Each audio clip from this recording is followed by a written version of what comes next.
Okay, we're back. Chapter 5, page 73 to 92. It's called Homeland. Let's begin. Walter's wife, Minnie, Belle McMillan, and his daughter, Jackie, were waiting patiently when I pulled to the McMillans' dilapidated house in Repton, which was off the main road leading into Monroeville. It had been a long day. I was no longer sure what time it was. I'd spent several intense hours on death row earlier in the day with Walter going over his trial transcript. Time is critical. I should have returned to Montgomery to work on appeal pleadings, but Walter's family wanted to meet, and since they were less than an hour from the prison, I had promised to come to Monroeville. I was surprised at the profound disrepair. This was a poor family's home. The front porch was propped on 3 cinder blocks. The wood flooring showed signs of rot. The blue window frames were in desperate need of paint. The yard was littered with abandoned car parts, tires, and broken pieces of furniture. Minnie walked out the front door and apologized for the appearance of the yard as I carefully stepped onto the porch. She kindly invited me inside. "Let me fix something for you to eat. You've been at the prison all day," she said. Minnie looked tired, but otherwise appeared as patient and strong as I had imagined, based on Walter's descriptions and my own guesses from our phone conversations. Because the state had made Walter's affair with Karen Kelly part of its case in court, the trial had been especially difficult for Minnie, but she looked like she was still standing strong. "Oh, no, thank you. I appreciate it, but it's fine." Walter and I ate some things on the visitation yard. "They don't have nothing on that prison yard but chips and sodas. Let me cook you something good." "That's very kind. I appreciate it, but I'm really okay. I know you've been working all day, too." "Well, yes, I'm on 12-hour shifts at the plant. Then people don't want to hear nothing about your business, your sickness, your nerves, and definitely nothing about your family problems." She didn't sound angry or bitter, just sad. She walked over to me, gently looped her arm with mine, and slowly led me into the house. We sat down on a sofa in the crowded living room.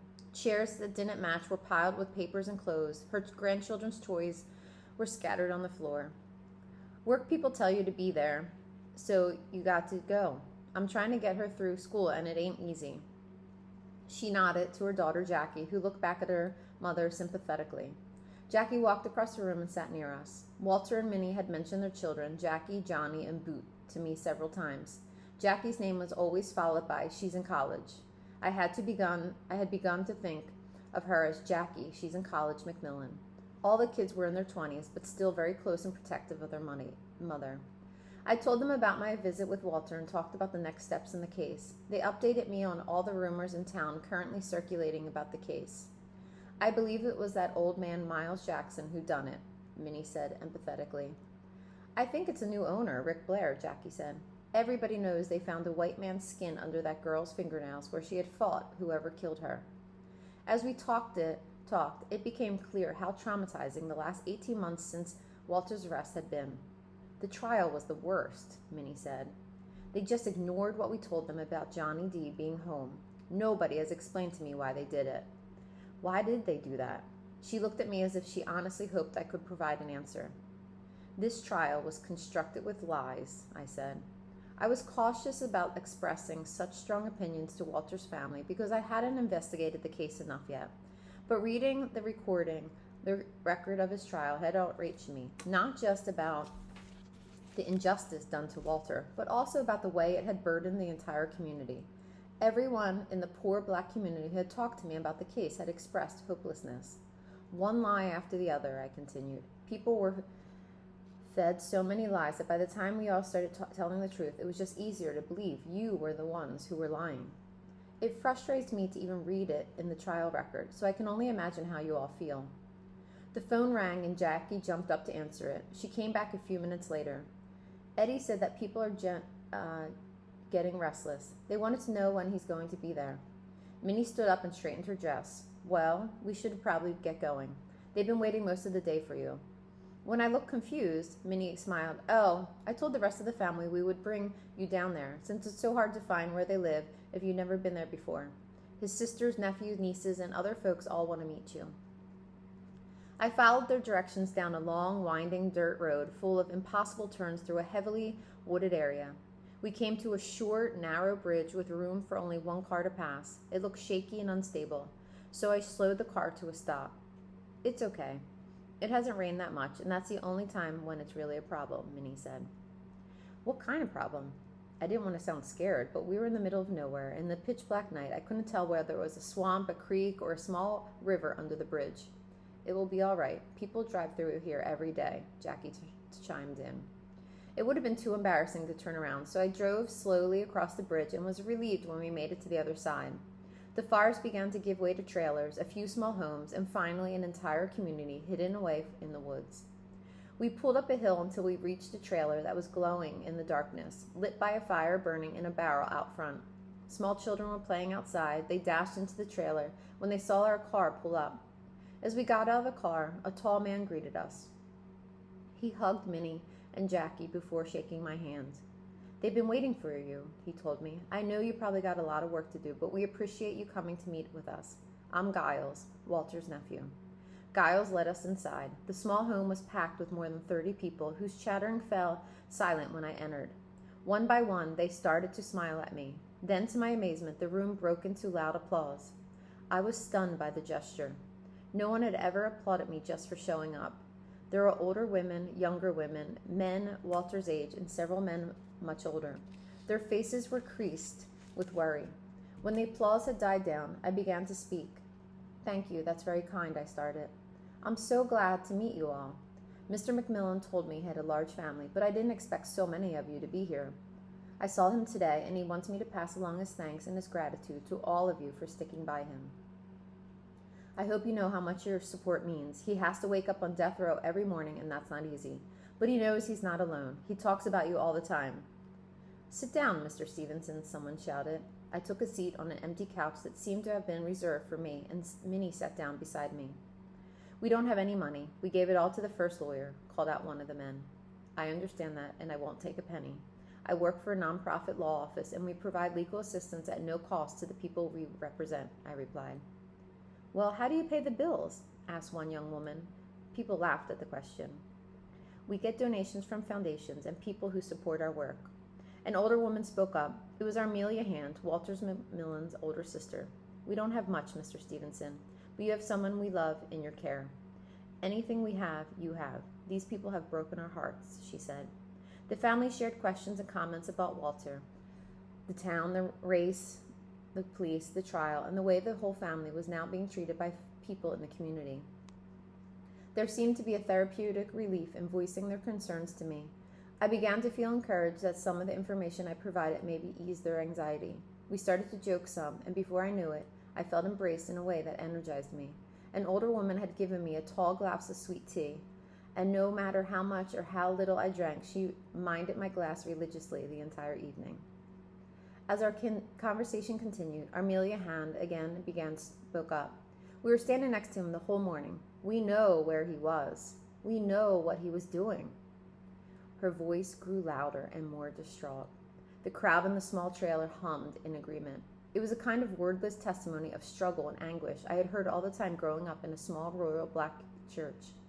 Just about everybody in here was standing next to him, talking to him, laughing with him, eating with him. Then the police come along months later, say he killed somebody miles away at the same time we were standing next to him. Then they take him away when you know it's a lie. She was now struggling to speak. Her hands were trembling, and the emotion in her voice was making it hard for her to get her words out. We were with him all day. What are we supposed to do, Mr. Stevenson? Tell us, what are we supposed to do with that? Her face twisted in pain. I feel like I've been convicted too. The small crowd responded to each statement with shouts of yes, and that's right. I feel like they done put me on death row too. What do we tell these children about how to stay out of harm's way when you can be at your own house, minding your own business, surrounded by your entire family, and they still put some murder on you that you ain't due and send you to death row? I sat on the crowded sofa in my suit, staring into the face of a lot of pain.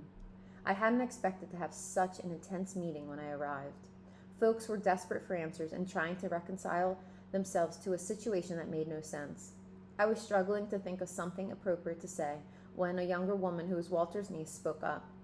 Johnny D. could have never done this no kind of way, whether me was with him or not, she said, using the nickname Walter's family and friends had given him. He's just not like that. By then, it was close to midnight, and it would take me at least 2 hours to get to Montgomery. I said my farewells and exchanged hugs with practically everyone in the room before stepping out into the dark night. December is rarely bitter cold in South Alabama during the day, but at night the temperatures can drop, a dramatic reminder that it's winter, even in the South. Without an overcoat, I cranked up the heat for the long drive home after dropping Minnie and Jackie back at their house. The meeting with the family had been inspiring. There were clearly a lot of people who cared deeply about Walter and consequently cared about how I could help, but it was also clear that people had been traumatized by what had happened. They needed a place to share their hurt and confusion. Walter's family and most poor Black people in his community were similarly burdened by Walter's conviction. The community seemed desperate for some hope of justice. The realization left me anxious but determined. I'd gotten used to taking calls from lots of people concerning Walter's case. Most were poor and Black, and they offered encouragement and support. And occasionally, a white person from whom Walter had worked would call to offer support, like Sam Crook. My people were heroes of the Confederacy, Crook said. I've inherited their land, their title, and their pride. I love this county, but I know what happened to Walter McMillan ain't right. Well, I appreciate your call. Well, I've decided I ain't going to let them string him up. I will get some boys, and we'll go cut him down before we let them take him. I'm just not going to stand for them putting a good man down for something I know he didn't do. Sam Crook spoke in grand proclamations. I hesitated over how to respond. Well, thank you, was all I could manage. When I later asked Walter about Sam Crook, he just smiled. I've done a lot of work for him. He's been good to me. He's a very interesting guy. I saw Walter just about every other week for those first few months, and I learned some of his habits. Interesting was Walter's word for odd, and having worked for hundreds of people throughout the county over the years, he encountered no shortage of interesting people. The more unusual or bizarre the person was, the more interesting they were, according to Walter. Very interesting, and real interesting. And finally, now he's real interesting, were the markers for strange and stranger characters. Walter seemed reluctant to say anything bad about anyone. He just chuckled if he thought someone was odd. Walter grew much more comfortable during our visits, and sometimes he would veer into topics that had nothing to do with the case. The guards, other prisoners, people back home who he thought he would visit but hadn't. In these conversations, Walter showed remarkable empathy. He spent a lot of time imagining what other people were thinking and feeling. He guessed what frustration guards must be experienced to excuse the rude things they said to him. He gave voice to how hard it must be to visit someone on death row. We also talked about the food he liked, jobs he worked when he was younger. We talked about race and power and the things we saw that were funny and the things we saw that were sad. It made him feel better to have a normal conversation with someone who wasn't on the row or a guard. And I always spent extra time with him to talk about things unrelated to the case, not just for him, but for myself as well. I found myself refreshing in the moments I spent with clients when we didn't relate to one another as attorney and client, but as friends. My work had quickly become my life, and Walter's case was becoming the most complicated and time-consuming I'd ever worked on. Man, all these guys talk about how you're working on their case. You must not ever get any peace, he told me once. Well, everybody needs help, so we're trying. He gave me an odd look that I hadn't seen before. I think he wasn't sure whether he could give me advice. He hadn't done that yet. Finally, he looked at me earnestly and said, well, you know you can't help everybody. You'll kill yourself if you try to do that. He continued looking at me with concern. I smiled. I know. I mean, you got to help me. You shouldn't hold nothing back on my case, he said with a smile. I expect you to fight all comers to get me out of here. Take them all down if necessary. Stand up to the giants. Slay wild beasts. Wrestle alligators, I joked. The more time I spent with Walter, the more I cared for this kind, decent man with a generous nature. He freely acknowledged that he'd made poor decisions, particularly where women were concerned. But all the friends, family, and associates who knew him agreed. Walter generally tried to do the right thing. In all death penalty cases, spending time with clients is important. Developing trust of clients is not only necessary to manage the complexities of the litigation and deal with the stress of potential execution, it's also key to effective advocacy. A client's life often depends on his lawyer's ability to create a narrative that puts in context and explains his poor decisions or violent behavior. Uncovering things about someone's background that no one has previously discovered, things that might be hard to discuss but are critically important, requires trust. Getting someone to acknowledge he has been the victim of child sex abuse, neglect, or abandonment won't happen without the kind of comfort that takes hours and multiple visits to develop. Talking about sports, TV, popular culture, anything else the client wants to discuss is absolutely appropriate to building a relationship that makes effective work possible. But it also creates genuine connection with clients, and that's certainly what happened with Walter. Shortly after my first trip to see Walter's family, I received a call from a young man named Darnell Houston, who told me he could prove that Walter was innocent. His voice shook with nerves, but he was determined to meet with me in person. He lived in a rural part of Monroe County on farmland that his family had worked since the time of slavery. When I arrived at his home, he walked out to greet me. He was a young black man in his 20s with a worried demeanor. As soon as we sat down, he got right to business. "Mr. Stevenson," he began, "I can prove that Walter McMillan is innocent." "Really?" "Bill Hooks is lying. I found out that he testified that he drove by the cleaners on the day the girl that was killed, and that's a lie." "How do you know?" "We were working together all that day. We both worked at the NAPA auto parts store last November. I remember that Saturday when that girl was killed because ambulances and police started racing up the street." "You were working on the Saturday morning that Rhonda Morrison was killed?" "Yes, sir, with Bill Hooks, from about 8 in the morning till we closed after lunch, after all them ambulances went by our shop. It was probably close to 11 when the sirens started. Bill was working in a car in the shop with me. There ain't but one way out the store. He never left the entire morning. If he said he drove by the cleaners when that girl was killed, he's lying." One of the most frustrating things about reading Walter's trial record had been that the state's witnesses, Ralph Myers, Bill Hooks, and Joe Hightower, were so obviously not believable. Their testimony was laughable, inconsistent, and completely lacking in credibility. Myers' account of his role in the crime, Walter kidnapping him to drive him to the crime scene and then dropping him off afterwards, never made any sense. Hooks' response to every line of questioning was to repeat over and over again that he saw Walter McMillan walk out of the store with a bag, get into his lowrider truck, and get driven away by a white man. He could not answer any questions about what else he saw that day or what he was doing in the area. My plan had been to immediately challenge Walter's conviction to the Alabama Court of Criminal Appeals. The state had done so little to prove Walter's guilt that there weren't a lot of legal issues to appeal.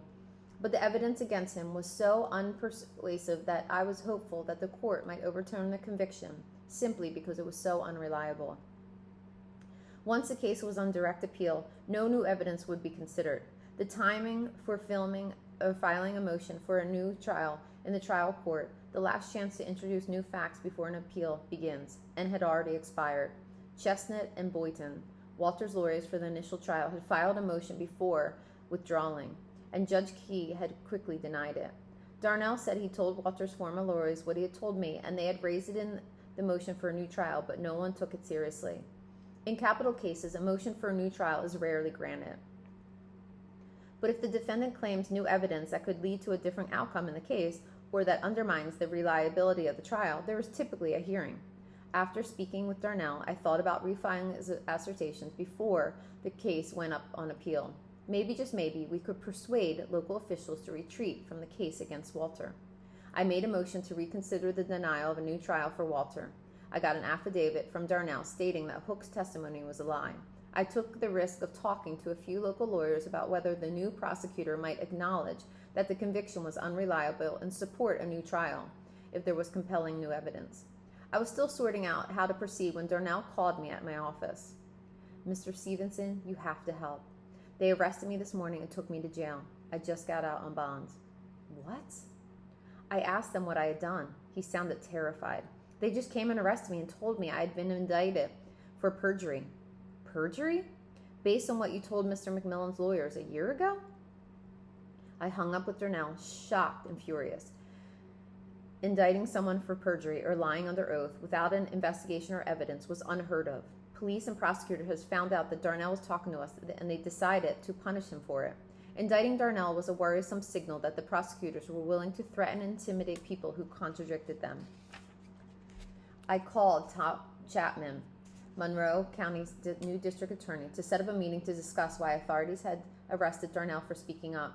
I had heard that Chapman, a former criminal defense attorney, would be fairer and more sympathetic to someone wrongly convicted than lifelong prosecutor Ted Pearson. Chapman was in his 40s and had talked about modernizing law enforcement in the region. I was hopeful. On my way to his office, I decided to give him a chance to explain what was going on. This was my first meeting with anyone associated with Walter's prosecution, and I didn't want to begin with an angry accusation. Perhaps the people who had prosecuted Walter were just misguided, even incompetent. I knew some of them were bigoted and abusive, but I guess I held out the hope that they could be reoriented. The Monroe County Courthouse is situated in the heart of downtown Monroeville. I walked through it until I found the DA's office. I announced myself to the secretary, who eyed me suspiciously before directing me into Chapman's office. I'd met prosecutors who dressed like they would rather be out hunting ducks than running a law office, but Chapman was professional and courteous and approached me with a pleasant demeanor. I was intrigued and looked forward to a candid conversation. After we chatted for a bit, I got down to business. I'm very concerned about this McMillan case. I read the record, and to be honest, I have serious doubts about his guilt and the reliability of this conviction. Well, this was a big case. There's no doubt about that. You do understand that I didn't have anything to do with the prosecution, don't you? He replied. Yes, I do, I nodded. This was one of the most outrageous crimes in Monroe County history, and your client made a lot of people here extremely angry. People are still angry, Mr. Stevenson. There's not enough bad that can happen to Walter McMillan for some of them. This was a disappointing beginning. He seemed completely convinced of Walter's guilt, but I pressed on. Well, it was an outrageous, tragic crime, so anger is understandable, I said, but it doesn't accomplish anything to convict the wrong person. Whether McMillan has done anything wrong is what the trial should resolve. If the trial is unfair, or if the witnesses have given false testimony, then we can't really know whether he's guilty or not. Well, you may be the only person right now who thinks the trial was unfair. Like I said, I wasn't involved in the prosecution. I was becoming frustrated, and Chapman probably saw me shift in my seat. I thought about the dozens of black people I'd met who had complained bitterly about Walter's prosecution, and I was starting to see Chapman as either naive or willingly indifferent, or worse. I'm not the only person with questions about this case, Mr. Chapman. There's a whole community of people, some of whom claim to have been with Walter McMillan miles away when the crime was committed, who believe in his innocence. There are people for whom he's worked who are absolutely convinced that he did not commit this crime. I talked to some of those people, Chapman responded, and they can only have uninformed opinions. They don't have facts. Look, I can tell you right now that nobody cares who slept with Karen Kelly. There's evidence that implicates Walter McMillan for this murder, and my job is to defend this conviction. He was becoming more argumentative, and his previously calm voice was rising in anger. Do you intend to prosecute everyone who challenges the evidence? My voice was now rising in exactly the way I wanted to avoid, but I was provoked by his attitude. A perjury indictment seems like a tactic designed to intimidate and discourage people from coming forward with evidence that contradicts the state's case. The charge against Mr. Houston seems really inappropriate. Mr. Chapman and legally indefensible. I knew I was lecturing him, but I wanted him to know that we were going to defend Walter in a serious way. Chapman's voice shifted from argumentative to blandly matter-of-fact. Don't worry, I may drop the perjury charges against Houston, now that the judge has denied your motion to reopen the case. I don't have any interest in pursuing charges against Darnell Houston. But I do want people to know that if they make false statements concerning this case, they are going to be held accountable. I was confused and a little stunned. What are you talking about? The motion to reconsider has been denied? Yes, the judge has already denied your motion. You must not have gotten your copy of his order. He's down in mobile now, so sometimes there are mail issues. I tried to conceal my surprise about the court's ruling on the motion without even permitting a hearing. I asked, so you have no interest in investigating what Darnell Houston is saying about the possibility that the state's main witness may be lying? Ralph Myers is his state's main witness. It was clear that Chapman had looked more deeply into the case than he had initially claimed. Without Hook's testimony, the conviction wouldn't be valid, I said, leveling my voice. State law requires confirmation of accomplice testimony, which can only come from Hook's. Mr. Houston says that Hook's is lying, which makes his testimony a critical issue that should be heard in court. I knew I was right. I knew that what I was saying wouldn't persuade Chapman, but I felt the need to say it anyway. I left his office extremely frustrated. Reading the record had shown me that there were several people who were willing to ignore evidence, logic, and common sense. Their only goal was to convict someone and reassure the community that the crime had been solved and the murder punished. I'd seen the abuse of power in many cases before, but there was something especially upsetting about it here, where not only a single defendant was being victimized, but an entire community as well. I filed my stack of motions in Darnell's case just to make sure that they knew we would fight them. Darnell was thrilled to hear that the charges against him would be dropped, but he was still shaken by the whole experience. Mr. Stevenson, all I wanted to do is tell the truth. I can't go to jail, and I'll be honest, these folks have scared me.